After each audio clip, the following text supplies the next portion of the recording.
Ladies and gentlemen, boys and girls, and co-parents of all ages, this podcast is for you. Introducing and the centering the Amicable divorce expert, Judith Weigel. This podcast is about amicable divorces, but every now and then I present a topic that in and of itself has nothing to do with divorce, but it's relevant to people going through divorce. And what do people deal with when they're going through divorce? Well, they deal with fear. They need to have courage. They need to be adaptable to their changing circumstances. And communication is at an all-time high if you want to get through the settlement and deal with those decisions better.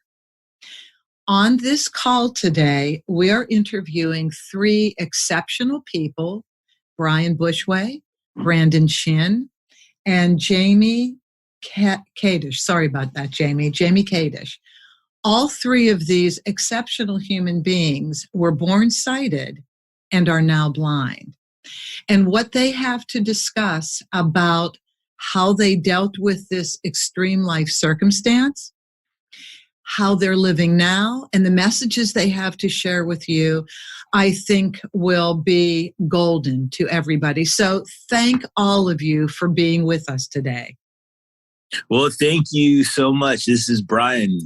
On behalf of the rest of the Acoustic Athletic team, we're privileged to be here in this conversation with you because there is so much hope. And as we, as individuals, had to adapt to this visual impairment, well, guess what? We still have relationships too with people, from dating to making friends to the whole thing. So, accessing the physical world from a visual impairment, at the same time, we have to figure out ways to navigate the social world through all of that. So it's all relation in human based that our experience have sort of led to. And with that, it's, visual impairment just brings some unique perspectives. But one of the things I've learned in the rest of the team is there's so many reasons to be hopeful.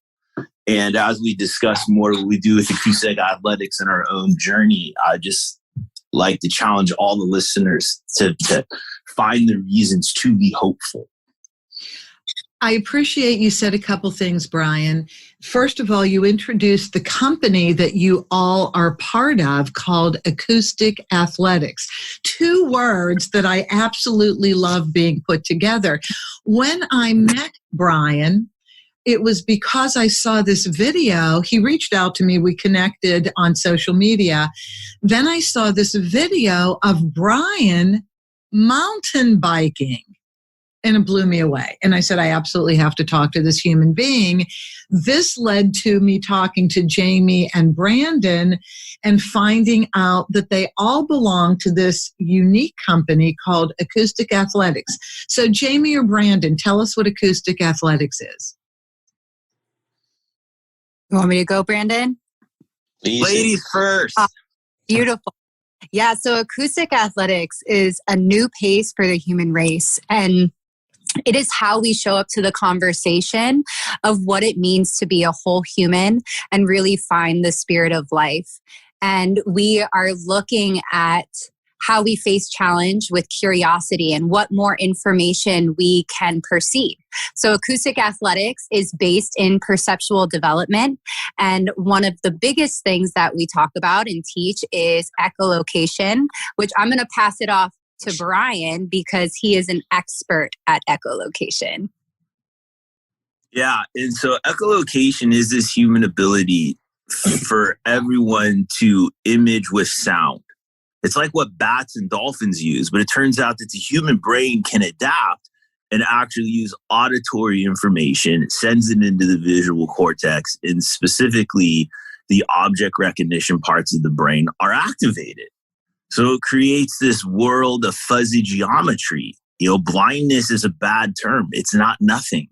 There is this rich, detailed aesthetics of the acoustic environment, and the brain can adapt to actually image with sound and have a real rich three-dimensional understanding of where one is in space and what's around them. And all this happens because of the concept of neuroplasticity, which simply means that the neurons that make all our circuitry connections in the brain and plasticity, the plastic, our brain neurology is far more flexible, and we can adapt to challenging circumstances. And that's why the neuroscientists originally started measuring our brains and wondering what was happening, because they wanted more insight to how the human brain adapts to challenges.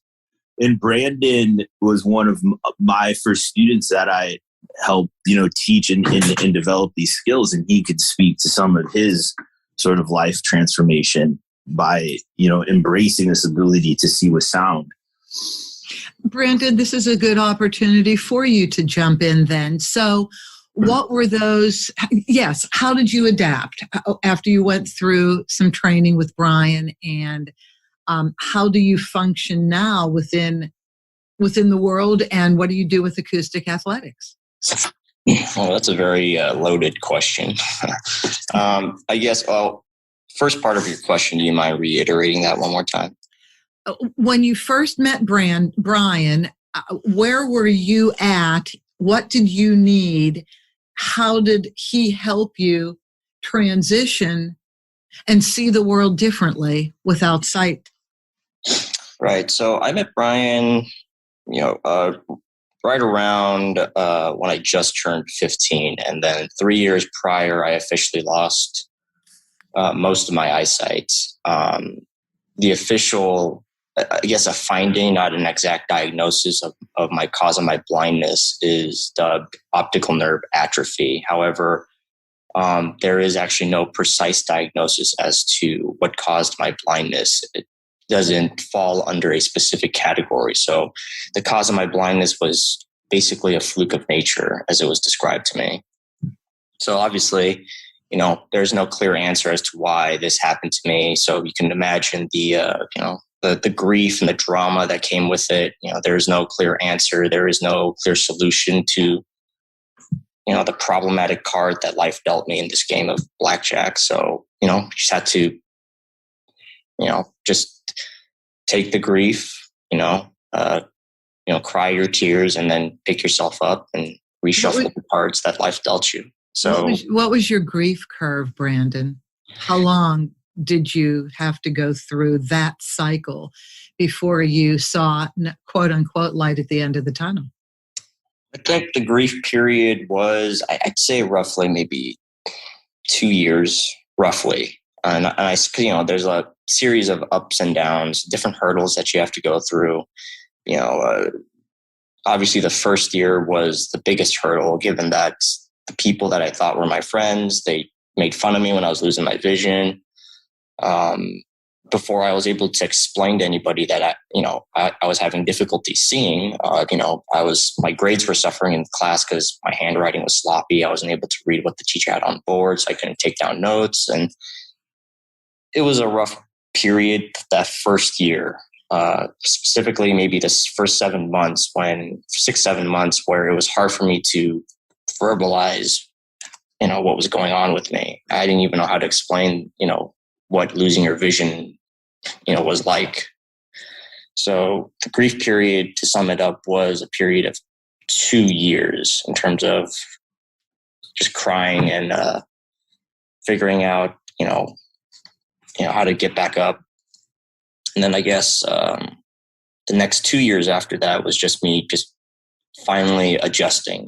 Grief is over, slowly getting out of that shell of grief of feeling sorry for myself or, all that negative stuff, and really just picking up where the pieces dropped and just trying to put them back together. And then that's where I met Brian. Right around when I was entering high school was when I reached out to Brian's mentor, and from there, rest is history. And Brian was my echolocation / fellow, experienced blind man, if you will, who's lived his life, who's lost his vision before.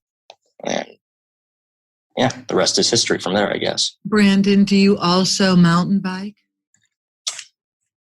I have. I do snow skiing when the season is right. My Lord. So Brandon's also into firearms. Okay, Oh, yeah. so let's freeze on that. What do you mean firearms? How do you know where your target is? I mean, there's different ways to do it. I currently, one of the ways I shoot is I use a spotter system. So which means, in the military, when there's a sniper, there's a spotter. So an individual who's usually next to the actual guy who's doing the shooting, they have a set of binoculars, and they call out the shots, the distance, the corrections that the snipers have to make. So it's another set of eyes next to the sniper. So I use a similar system there. And, I use different ways to do target acquisition. I am working with actually a doctor who works for NASA and Caltech, and he's helping me develop a software program that helps me aim independently with my guns when I'm at the range. I can't really talk too much in detail about that for obvious reasons, but okay. But it's interesting, even with shooting. Like, we've done skills development with Brandon where we could put like a sound source near a target, and then he can aim. It's pretty easy to teach a person how to aim with ear-hand coordination and be able to throw a ball or aim something at a target. So it's that's what's pretty amazing of what we're learning here is like, wow, the human ear and brain is capable of so much more than we ever thought. And that's like, which allows Brandon to go out and do these interesting things.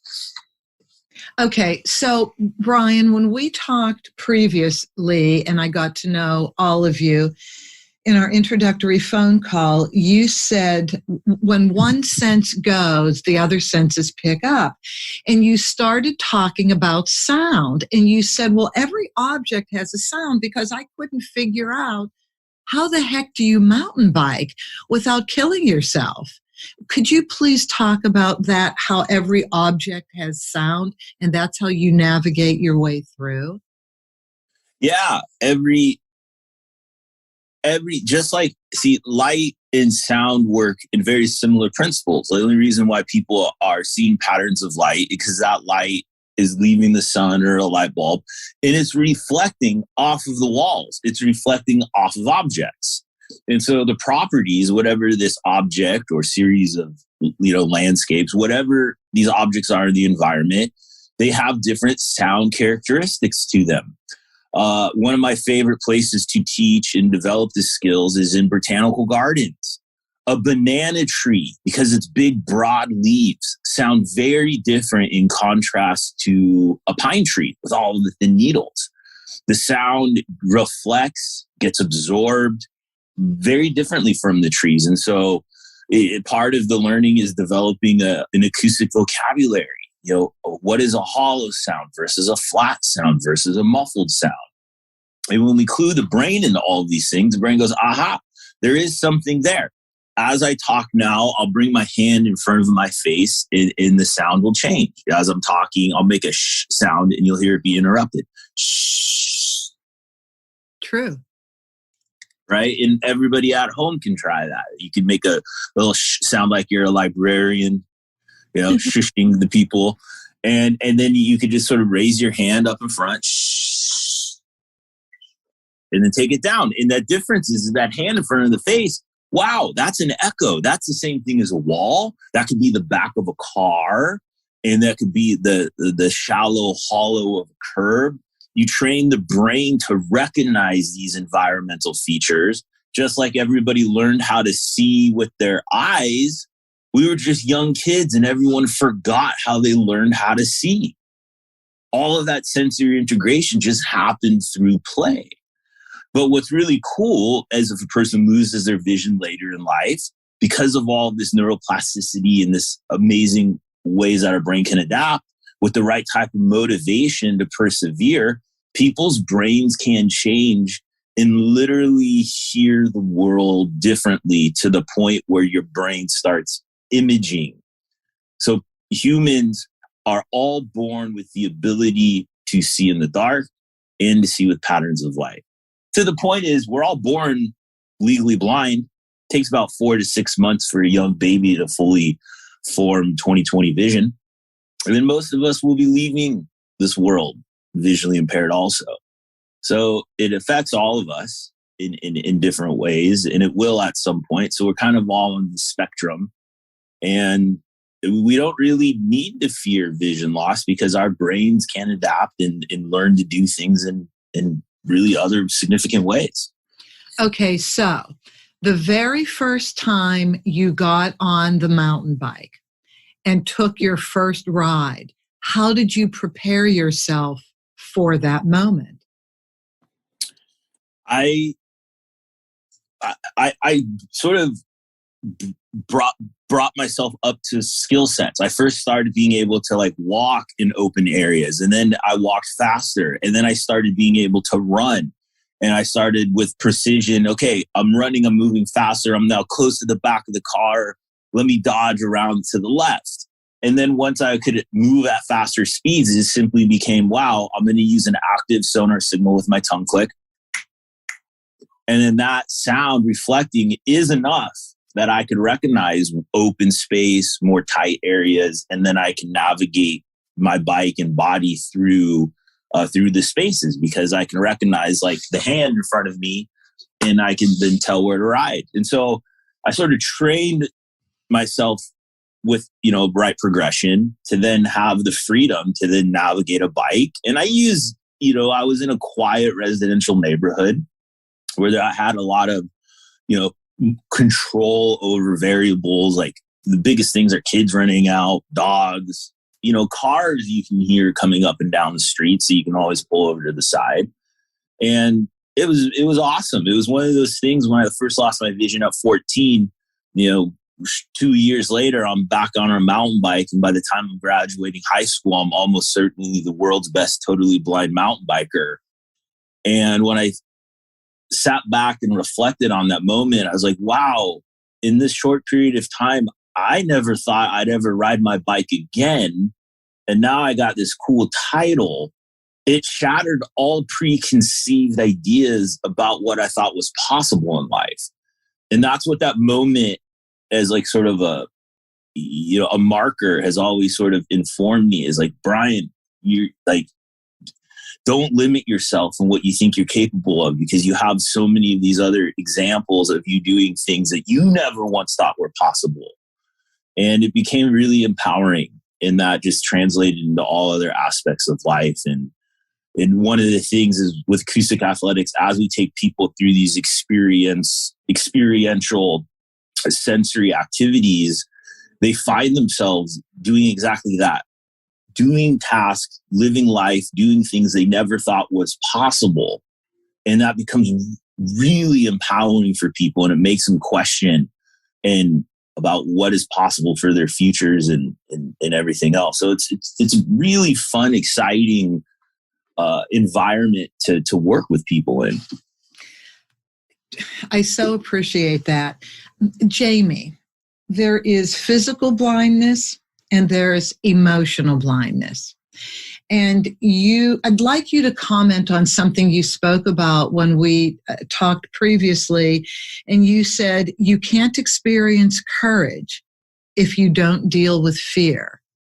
And losing your sight before you know that you can adapt has got to be very fearful. Can you talk about your journey through fear, using courage to happiness where you are right now? Yeah.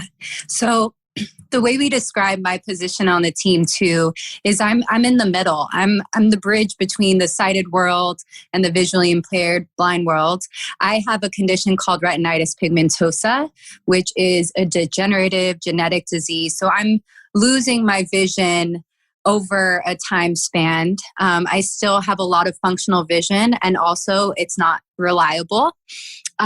And so I feel like when I was listening to Brandon talk about grief, like grief for me is a constant, and it's really become this, I think about it as the gym of life. It's become this opportunity for me to practice. I'm going to feel fearful about certain things, and also those moments of fear are asking me to be curious and be creative and ask for help and build community so that I can continue to live a full expression of my life. And it really has become this thing of like, I'm not trying to get rid of fear. I'm trying to work with fear because it's one of my biggest opportunities to grow. Brandon, how have you dealt with fear? So, I mean, I guess fear for me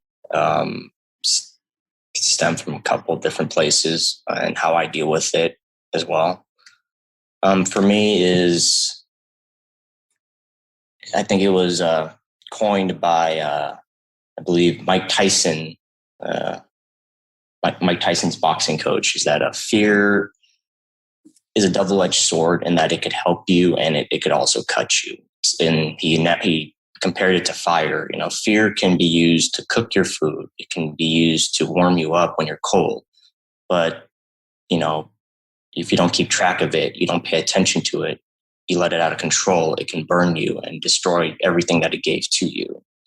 So I think fear is necessary to have courage, to have the ability to move on from grief, move on from whatever it is that is holding you back, because fear is necessary. Fear is a lot like stress. You know, when you go to the gym and you're exercising, you're applying a certain amount of stress to your body so that the muscles get torn. So you're applying stress so they could grow to be stronger. And fear is necessary. And that's something that I have to constantly remind myself when I do feel, you know, apprehensive or anxious, is that fear is necessary. It's a natural feeling. It may feel uncomfortable, but discomfort is not to be taken and should not be mistaken with, you know, danger necessarily. So fear is necessary to grow. You can't grow and experience only the good things in life. You know, life is meant to be bitter, sweet. If you have too much of sweetness, you'll eventually lose the taste of sweetness. If you have too much of bitterness, you won't know the taste of sweetness. So you have to have fear in your life to grow. It's necessary. So with that, which I think is brilliant what you just said, so with that, fear is necessary. Do you still fear? Are you still apprehensive about things that can happen that would be fearful to you, but then also understand that you have the ability to get through it? Of course I do. Yeah. I mean, of course I experience fear. Any person out there who's trying to be this tough guy, you know, has a tough guy machismo kind of thing that says, oh, I don't feel fear. Usually 99% of the time they're liars. You do have to feel fear. And yes, I'm no exception. I am by no means impervious to feeling fear and making mistakes and all the other shortcomings that human beings inherently have. I do feel fear. You know, I do feel, you know, fear when I am, you know, doing something that I'm not used to doing. You know, am I doing this properly? You know, all these negative thoughts, they do creep up, but at times they could be great motivators.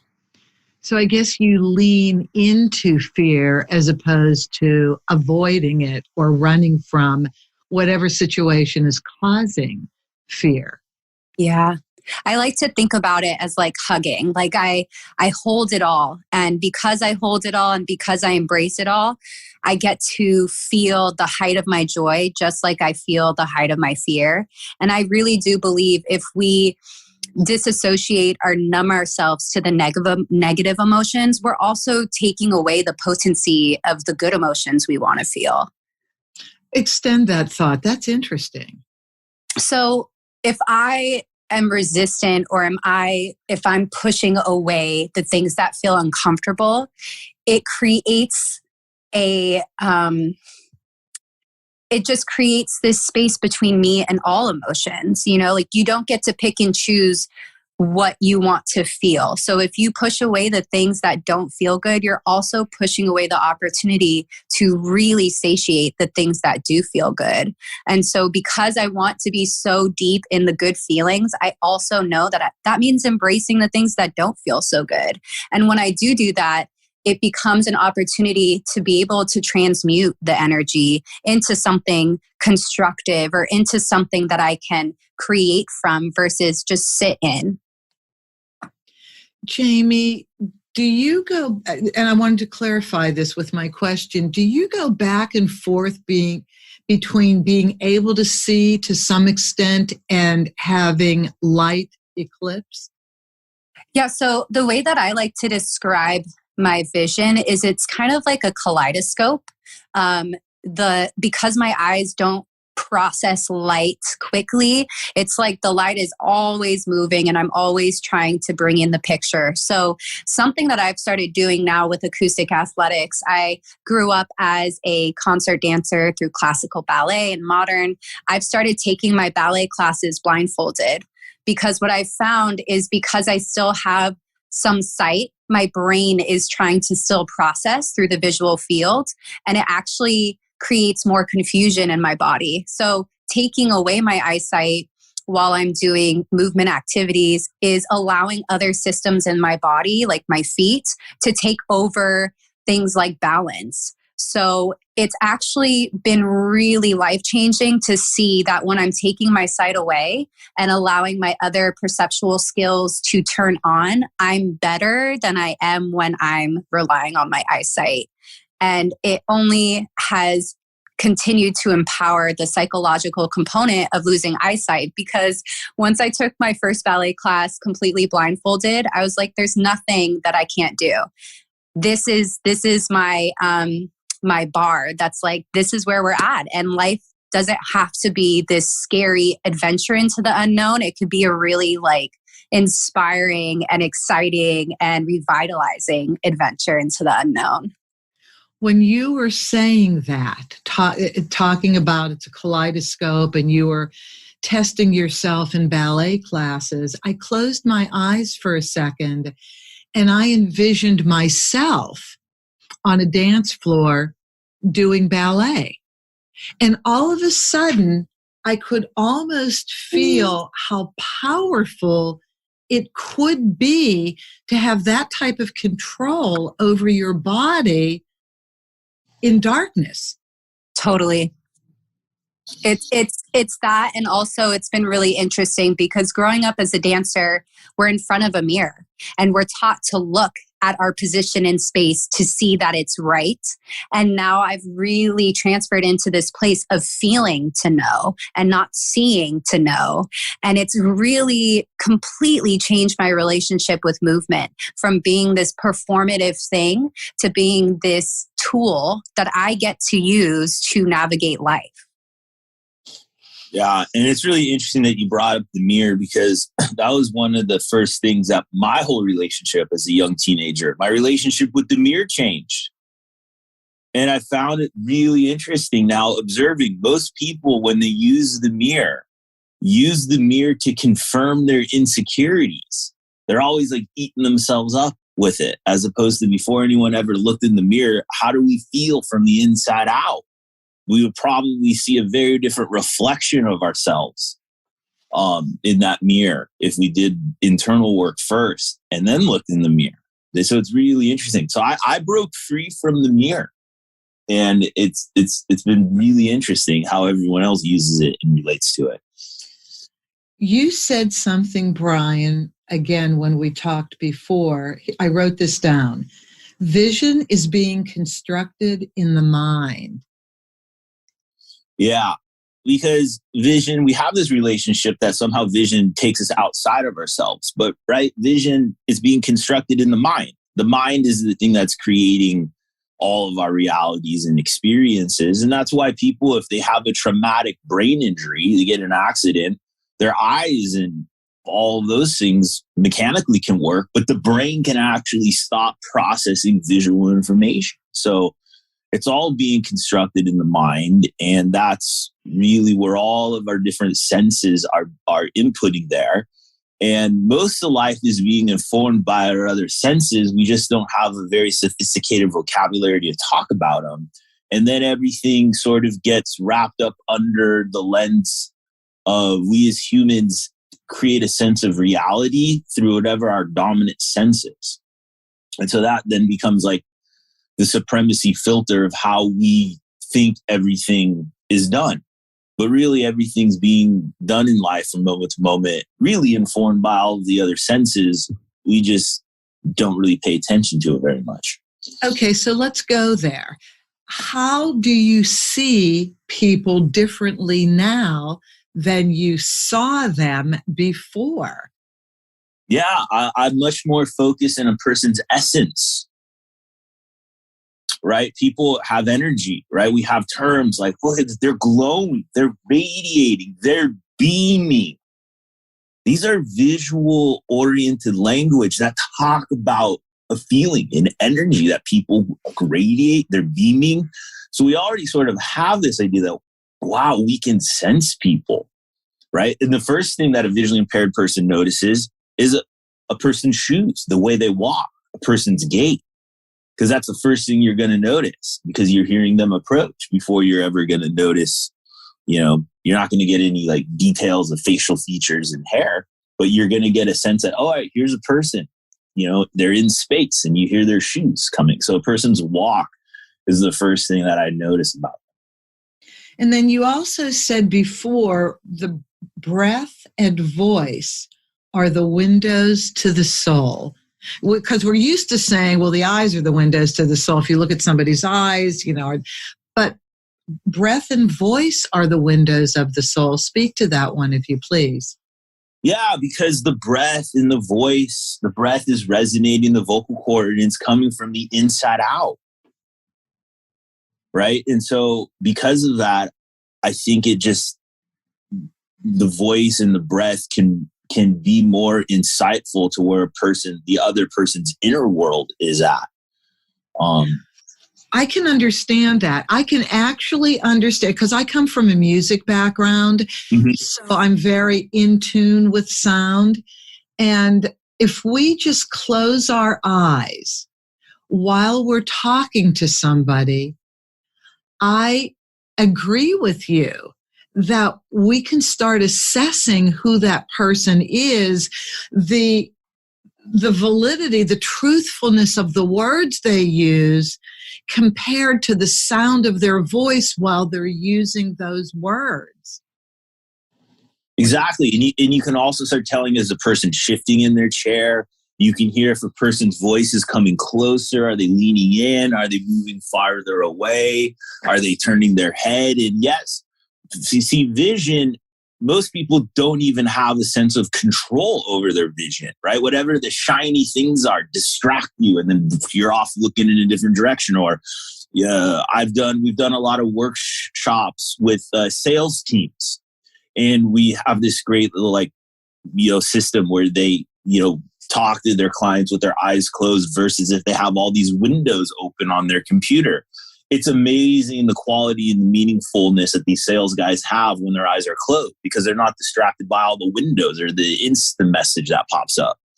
And so vision can pull people away without them even realizing it because it's just sort of in our habits. Okay, you're so right. You're so right. And I'm going to now kind of bring this back to relationships, people getting divorced. It's the end of a relationship. Sometimes those relationships should have never been formed. Sometimes the reason for those relationships, the basis for them is incorrect. So this is where we are emotionally blind quite often. People will say, we've all heard this, oh my God, that person is hot. That's just the kind of person I like. Okay, you're talking about the package. Well, the person isn't the package.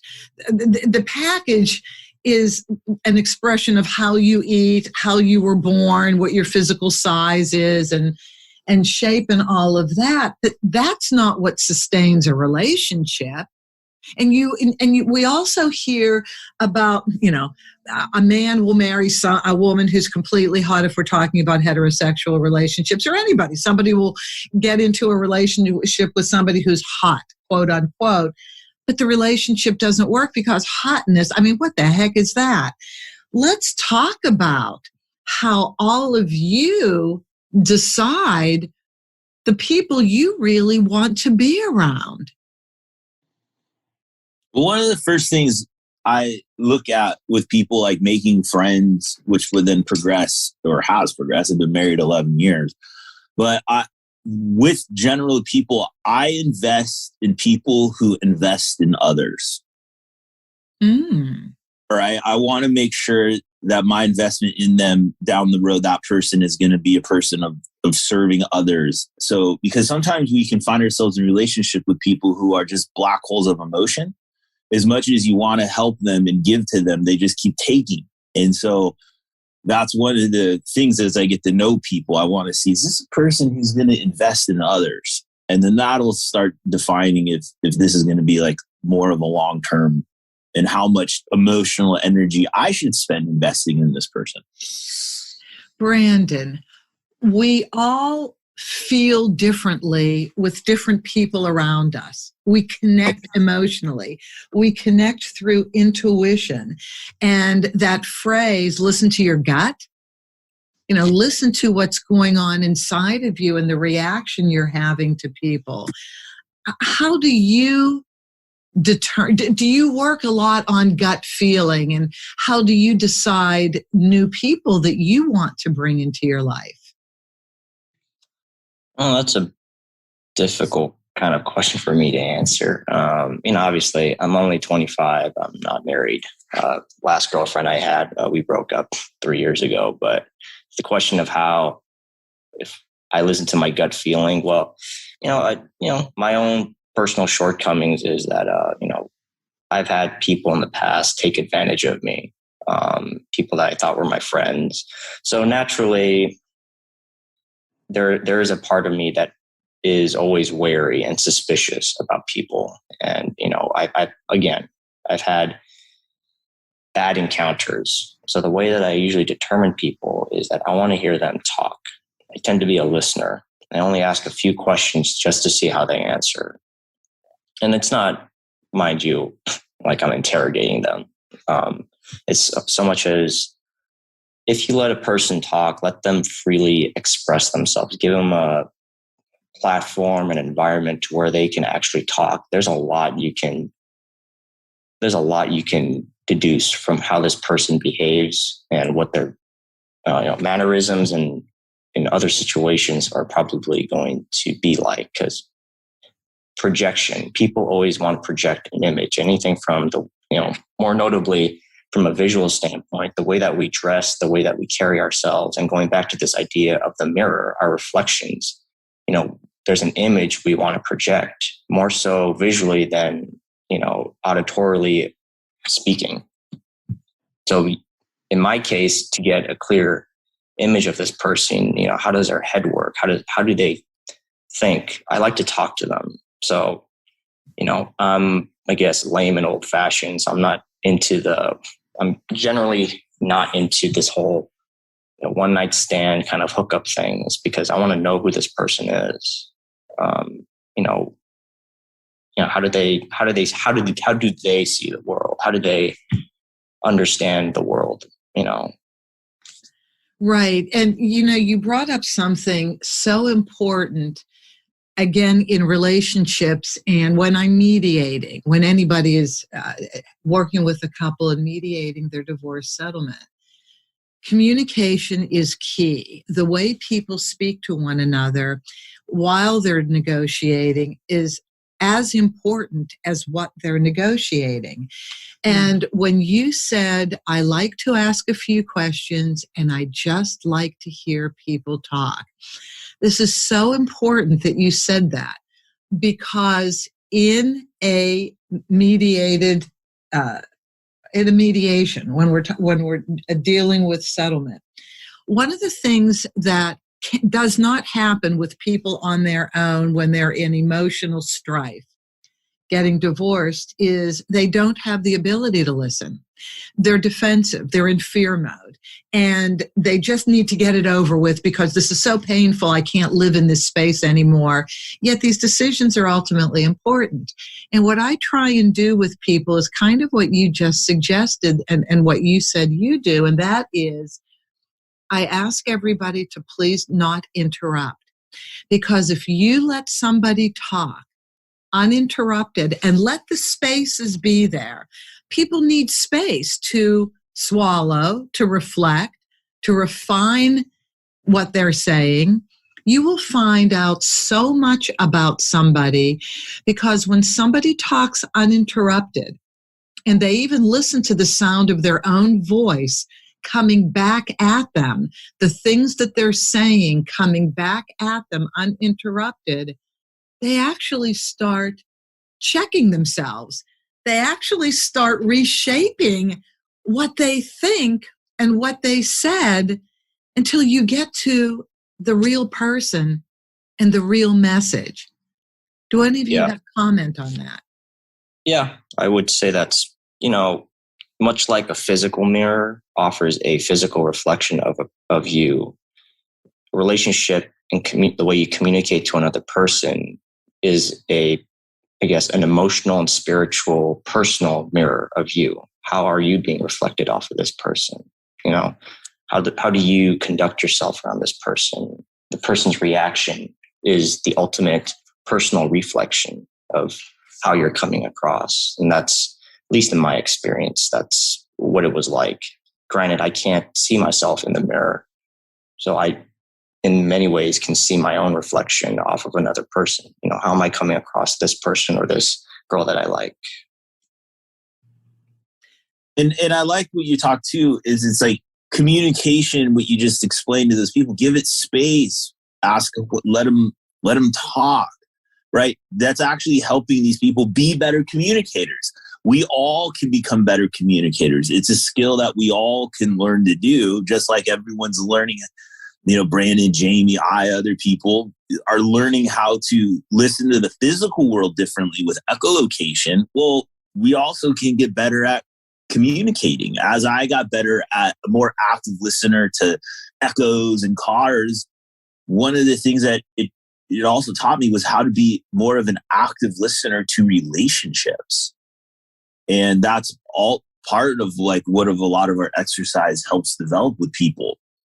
Getting a sense of what do they actually feel on the inside? And then what is that process of how to actually, in a constructive way, communicate this to the other people around us?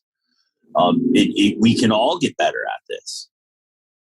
We absolutely can. I know. I was just, as I listened to you, I keep closing my eyes and listening and seeing how I feel about this conversation without my eyes opened.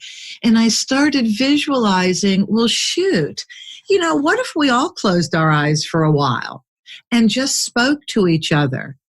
I think without that diversion of sight, oh my gosh, can we have deeper relationships with each other? Lately, and I kind of think we can. Jaimee, go ahead. Yeah, I was reflecting on all that's being said and thinking about how losing my eyesight and having this difference of experience has influenced my friendships and my partnerships. And I've really used it as something that weeds out the phony really quickly, because having a difference challenges other people to sit with their uncomfortabilities, with either showing up to support other people with differences or the differences they have that they're not vulnerable with or sharing or asking for help with. And it's been really interesting the more that I embrace my identity now as a visually impaired adult, the more that I see it as a tool to understand who is my people and who is not. Yes, I absolutely understand that. Adaptability, imagination. These are two things that anybody changing their relationship from marriage to a single person, from parent to a co-parent, to a non-working parent to now I have to go out and work. So these are a lot of changes that happen in a divorced person's life. We have to have imagination to be resilient. I think you were the one that said that, Jaimee, when we last spoke. Would you extend that idea, please, about imagination and resiliency and crafting a new life that could be unexpected and brilliant? Yeah, completely. So I was introduced to this concept when I was an early childhood educator. I was a preschool teacher for many years, and they talked to us about imagination and the importance of developing and continuing to deepen your relationship with imagination as a child, because that transfers to faith as an adult. And if we are able to imagine a moment better than the one we are in, it creates this hope and faith within us that things will change and this too shall pass. And so remembering that in our darkest times, our imagination can color, the next step forward. It gives us this very tangible tool that is, completely free and within us. We don't need anyone else to source it for us. It creates this direct, hand pulling you out of, a dark moment. Thank you. Brandon, would you like to comment on that at all? Yeah, creativity, it's powerful because creativity, I think, is a natural result of spirituality, right? We're able to take something that never existed, imagine it, and then with art, with music, whatever it is, business ideas, plans for the future, we can actually now create the physical representation of the things that didn't exist before. And it's pretty powerful that I just don't think we dream and create enough. Like at a certain point in my life, yeah, there were other role models of visually impaired people doing things, but I had these deeper soul cravings, these desires in my heart that I had to learn to listen to more than what the societal messages were. And so I found myself, the common social scripts out there aren't going to bring me on the path to the life I truly want to live. So at a certain point, I started having to be a creator of my own life scripts I wanted to move forward in. And so I had to think about things outside of the box in different ways because there was no roadmap after a certain point. So I just had to go out and start creating it. And I knew in that process, I was going to put myself in uncomfortable situations. And I remember asking myself, all right, am I willing to stand in uncomfortable places for a while? And I said, yes. And the result of that was I developed the character strengths of perseverance, resilience, grit, and courage, knowing that, wow, how am I going to face this uncertainty of the future? If I can stand in these uncomfortable moments, I know that I'll have something to gain from all of this. And those were those character attributes. And so then once you go through those seasons of life, you start recognizing them quicker. And so the things that are the obstacles that seem like shut us down, slow life, put everything to a stop, it can be really demoralizing. It can be hard to imagine a new future because we're comparing it to the past. But part of our jobs as humans is to know, wow, if we can be hopeful for our future, the way and the choices we make on our day-to-day, the choices we make for our future will eventually redefine the hurt of the past. And that's just part of the process of growth. So to wrap all of this wonderful philosophical look at something that could be completely devastating, and it doesn't even matter what it is. We all have different devastating things in our lives.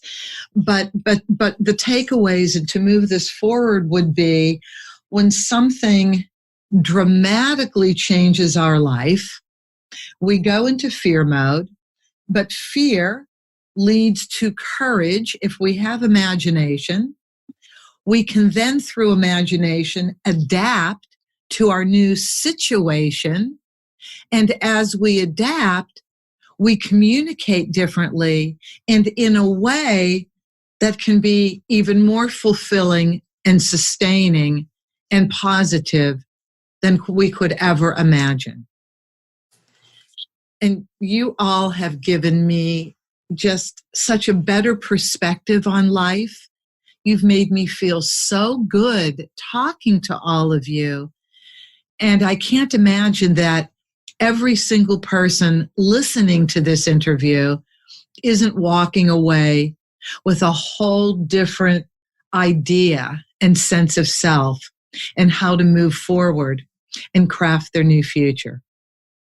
I stand in respect and appreciation to all of you. And I thank you so much for sharing your stories. Would anybody like to do one last comment before I move on and thank the audience? Yeah. And one of the things that I realized too is we all have insecurities. And obviously the visual impairment was a big insecurity, as I was trying to figure out how to make friends, find potential partners to date. And I realized, well, if I have a lot to bring to the relationship table of life, and my essence will be stronger than whatever those insecurities are. So I made active choices to develop passions, interests, and to try to build natural energy in my life that others would just be attracted to. See, wow, what's going on over there? I'd like to know more. And the visual impairment, the label put me in this box of low expectations where I was always seen as the care receiver, and I had to create opportunities to be the caregiver. And the best long-term solution I ever found from changing any prejudice or stereotypes was to find creative ways to serve the people around me. And that's been the best life lesson relationally that I think I've developed, is finding creative ways to serve the people around me. And that is what I hope everybody can start looking at their lives and how to move forward. And I think we'll all find ourselves in a much more better relational place. Thank you for that. Jaimee, Brandon, any last words or no? Yeah, the thing that keeps coming up for me when we talk about courage and faith and how to move forward from a time that feels incredibly challenging is really asking ourselves, are we going to be a victim to this experience, or are we going to be a student? And when we sit in our studenthood, we find the imagination, the creativity, and the opportunity to build our character and reveal deeper sense of who we are and a deeper understanding of what we're capable of. Hear, hear. Brandon? Yeah, I would say that, I guess, going off of this idea of creativity, sometimes the best creative product was found through suffering. And that suffering was created from the fear that you were feeling, because sometimes creativity has many forms. It comes in many different derivatives, and one of the many ways that it appears to people is that resourcefulness. Sometimes there will be a problem out there that can't be solved with the normal prescripted solution. So in times like that, you have to be creative. You have to be resourceful. And the only way that you're going to be resourceful is that you have to lean in to the thing that you're afraid of, the thing that you're afraid to come to terms with or be face to face with. And you do have to lean in to the things that you're afraid of, that you're fearful of, because the further away you lean and get away from the thing that you're afraid of, that you're feeling fear toward, that's just going to create another form of blindness. Because your whole life, you're just going to try to push that thing away from you that you're feeling fear towards. And it's going to get smaller and smaller. And there'll be a day that you'll not be able to see it clearly. And you've effectively blinded yourself from the thing that you're afraid of.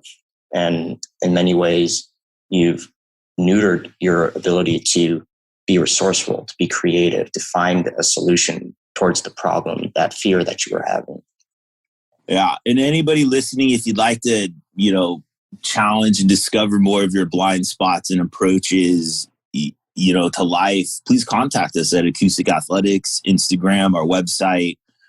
We have programming to help people not only hear the world in new ways from physical, but we also have programming that help communication and actively listening to relationships. So please, become friends on Instagram and acousticathletics.com. This is the perfect way to end. All of this information will be in the show notes. Brilliant. I feel like the luckiest girl in the world that I got to meet all of you and spend some time with you. Thank you. Thank you for sharing yourselves with me and the audience. Thank you. Thank you for having me. My pleasure, my ultimate pleasure. And thank all of you for listening. I appreciate each and every one of you.